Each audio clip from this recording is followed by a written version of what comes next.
सिलीगुड़ी नगर के जंगल में पीलू रहती थी। वो चूड़ियाँ बेचा करती थी और उसके पैसे से अपने परिवार का पोषण करती थी। पीलू की चूड़ियाँ वहाँ की चिड़िया बहुत पसंद करती थी। पीलू सुबह शाम दुर्गा देवी की आराधना करती थी और सभी चूड़ियों को उन्हें अर्पित करके दुकान में लगाती थी। आसपास के गांव वाले भी उसके यहाँ चूड़ियाँ खरीदने आते थे। पीलू से हमेशा एक गरीब बूढ़ी औरत चूड़ियाँ मांग कर ले जाती थी। पीलू उन्हें मुफ्त में ही चूड़ियाँ दे देती थी। उसकी दुकान के सामने कालू कौवे की दुकान थी। वो बहुत महंगे और बेकार क्वालिटी की चूड़ियाँ बेचता था। इस पीलू के कारण मेरी दुकान को नुकसान हो रहा है। इसकी दुकान बंद करवानी पड़ेगी, नहीं तो मैं मुसीबत में आ जाऊंगा। इस पीलू की पूरी चूड़ियों को मैं तोड़ दूंगा। रात के समय कालू चुपचाप पीलू के घर जाता है और चूड़ियों को तोड़ने लगता है और वहाँ से भाग जाता है। पीलू जब ये सब देखती है तो रोने लगती है। हे माँ दुर्गा, मेरी रोजी रोटी किसी ने छीन लिया है। मैं अब आपको चूड़ियों को अर्पित नहीं कर पाऊंगी, मुझे माफ कर दीजिए। पीलू दुखी होकर एक पेड़ के नीचे बैठती है। तभी वो बूढ़ी औरत उसके पास आती है। पीलू बेटी, देखे दुखी मत हो, तो इतने समय तक मुझे मुफ्त में चूड़ियाँ देती थी।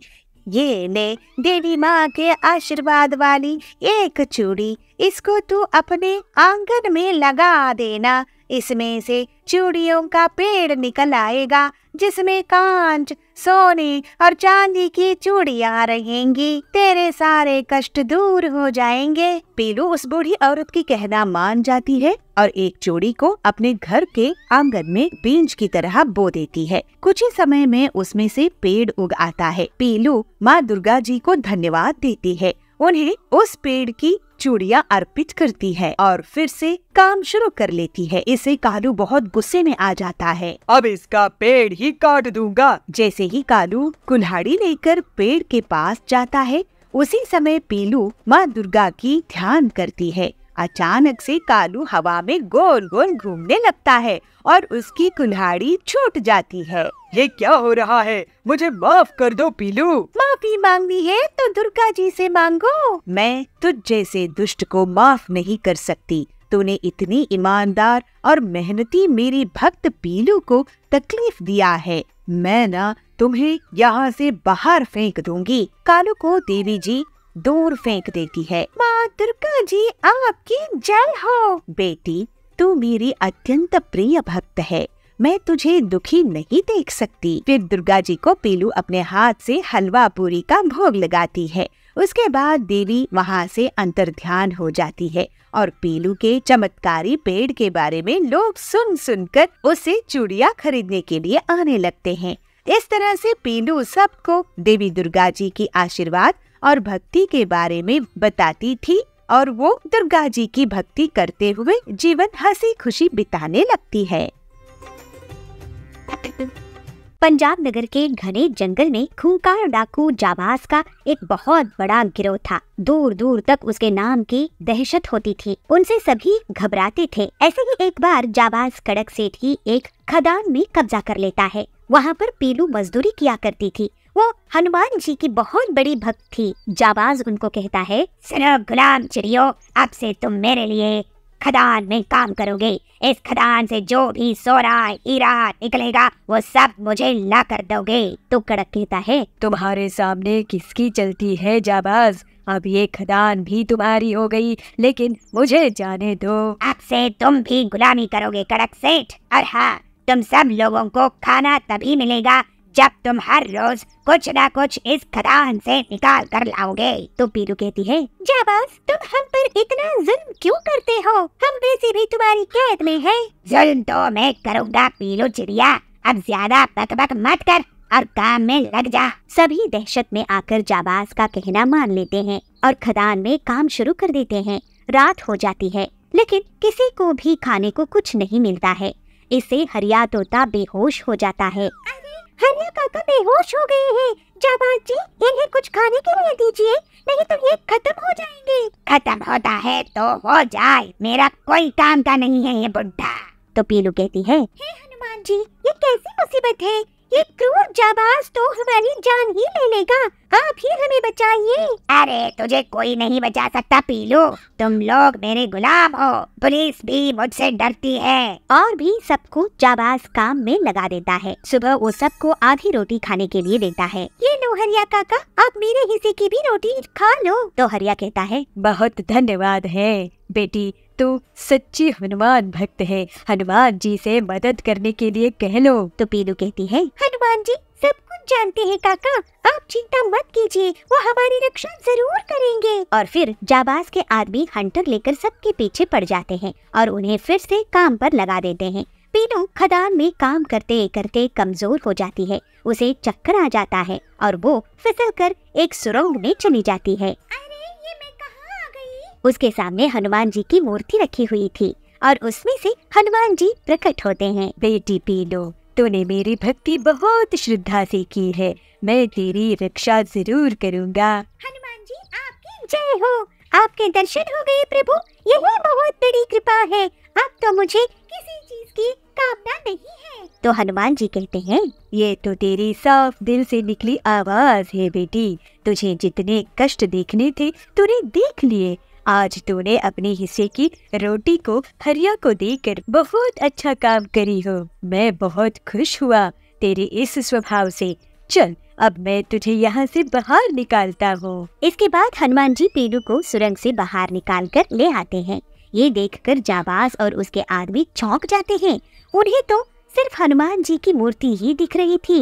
देखो जाबाज, अब भी समय है, सबको छोड़ दो, नहीं तो हनुमान जी सबकी पिटाई कर देंगे। ये सब तेरा किया हुआ जादू है, मैं तुम लोगों को अब और मारूंगा। तभी उस पर हनुमान जी की मूर्ति हमला करने लगती है। जय हनुमान जी, जय हनुमान जी, जय हनुमान जी। पीलू जाप करती रहती है। सब लोग आश्चर्य से देखते रहते हैं। हनुमान जी सिर्फ पीलू को ही दिखाई दे रहे थे, फिर पिटाई कर रहे थे। बस बस बस करो पीलू, मुझे माफ कर दो, मैं अपना जुर्म कबूल करता हूँ, मुझे पुलिस के हवाले कर दो। इसके बाद जाबाज को पीलू पुलिस के हवाले कर देती है। जाबाज अपना जुर्म कबूल कर लेता है। तुम तब बहुत बहादुर निकली पीलू, इतने बड़े डाकू को पकड़वाया है तुमने। तो पीलू कहती है, ये सब हनुमान जी की दया है इंस्पेक्टर साहब। हनुमान जी ने ही इस खतरनाक डाकू की पिटाई करके हम सबको आजाद करवाए हैं। हनुमान जी की जय हो। पीलू को डाकू को पकड़वाने का इनाम मिलता है। वो उन पैसों से हनुमान जी का भंडारा करवाती है और सभी भूखे गरीब लोगों का पेट भरती है। इस तरह से हनुमान जी की भक्ति करते हुए वो हंसी खुशी रहने लगती है। नंदनवन गांव के जंगल में पीलू अपने पति बबलू के साथ रहती थी। बबलू फर्नीचर रिपेयरिंग का काम करता था। पीलू को घर के लिए सजावटी सामान बनाने का बहुत शौक था। दोनों पति पत्नी लक्ष्मी नारायण जी के भक्त थे। उन्हें लक्ष्मी नारायण जी की सेवा करना और भक्ति करने में बहुत आनंद आता था। एक दिन पीलू से कुछ सामान खरीदने के लिए सुंदरी आती है। पीलू, तुम बहुत सुंदर सजावटी सामान बनाती है, कहाँ से सीखी हो ये सब? तो पीलू कहती है, सुंदरी बहन, ये तो लक्ष्मी नारायण जी की कृपा है मुझ पर, उन्हीं के आशीर्वाद से मैं ये सजावटी सामान बना लेती हूँ। लेकिन बहन, तुम तो इतनी मेहनत करने पर भी गरीब हो, क्या तुम्हें चिंता नहीं होती है? कमाई कैसे होगी? बहन, मैं तो सब कुछ लक्ष्मी नारायण पर छोड़ दी हूँ। मुझे पूरा विश्वास है पीलू बहन, एक ना एक दिन तुम बहुत तरक्की करोगे। रात में काम करके बबलू घर आता है तो पीलू कहती है, बबलू जी क्या हुआ, आज आप उदास लग रहे हैं? हाँ पीलू, ग्राहक बहुत तंग करते हैं। आज भी काम के पैसे नहीं दिए। ईमानदारी से काम करने पर भी लोग मुनाफा नहीं होने देते हैं, समय पर पैसे नहीं देते हैं। हमारे भगवान लक्ष्मी नारायण जी के लिए मुझे फर्नीचर बनाना था,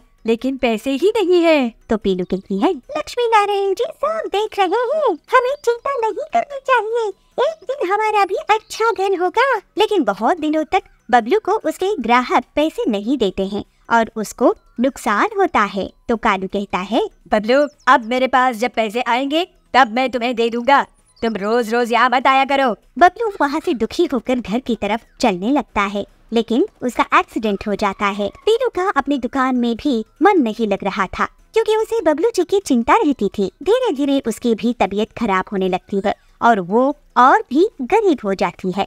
लेकिन पीलू और बबलू कभी भी भगवान लक्ष्मी नारायण से शिकायत नहीं करते हैं। एक दिन पीलू भगवान लक्ष्मी नारायण जी को पूजा कर रही थी। तभी लक्ष्मी नारायण उसे दर्शन देते हैं। बेटी, तू बहुत सरल स्वभाव की है और इतनी मुश्किल में भी हमारी शरण में ही हो। अब तेरी पूरी दुख दूर हो जाएंगे। तो पीलू कहती है, हे भगवान श्री नारायण, आपके दर्शन हो गए मुझे, अब कुछ नहीं चाहिए। तो माँ लक्ष्मी बोलती है, बेटी मैं तुझे आशीर्वाद दे रही हूँ। तुम और बबलू अब से कांच की फर्नीचर बना सकोगे। ऐसे कांच के फर्नीचर किसी ने नहीं देखी होंगी। तो पीलू कहती है, हे माँ, आपसे सीखा हुआ तो कल्याणकारी ही होगा। जय जय जय श्री लक्ष्मी नारायण जी की। देखिए जी, हमें भगवान लक्ष्मी नारायण जी ने दर्शन देकर बहुत कृपा की है।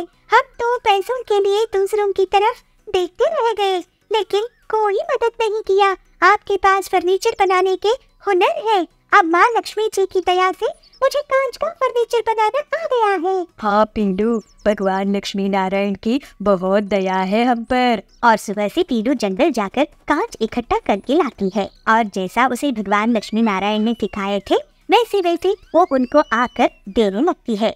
फिर वो और बबलू कांच से एक सुंदर सा टेबल सेट तैयार कर लेते हैं। पीलू, बहुत सुंदर फर्नीचर है ये, तुम्हारे कारण ही बन पाया है। तुम अगर नहीं होती तो माँ लक्ष्मी जी का आशीर्वाद नहीं मिलता। ऐसी बात नहीं है जी, ये आपकी मेहनत का ही नतीजा है और लक्ष्मी नारायण जी की दया कृपा है।